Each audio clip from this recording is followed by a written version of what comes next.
नाही, स्नेहभोजनाचं निमंत्रण नाही आहे असं काही माहीत नाही. परंतु आदरणीय पवारसाहेबांचा परवा वाढदिवस आहे आणि पवारसाहेब उद्या सकाळी मुंबईला जाणार आहेत.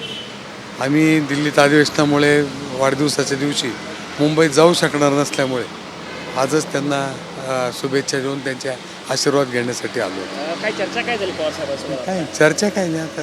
काही नाही चर्चा म्हणजे आज संसदेत काय भाषण झालं अमित शहाजींचं त्याच्याविषयीच त्यांनी विचारलं.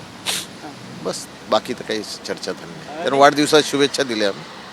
देशमुख साहेब महाराष्ट्रातूनही अजित पवार देखील त्यांच्या भेटीला येणार आहेत अशी चर्चा सुरू आहे. प्रफुल्ल पटेल देखील येणार आहेत अशी माहिती आहे.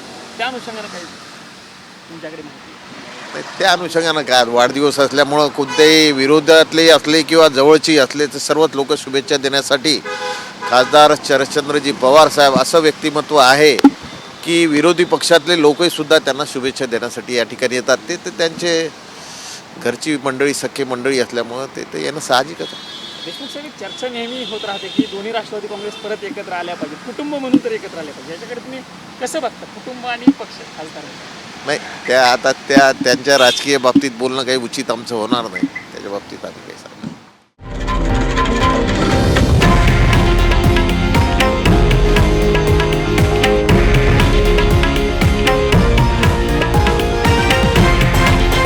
हे आहे देशातील नंबर 1 न्यूज नेटवर्क आणि आपण पाहत आहात TV9 मराठी, एकमेव.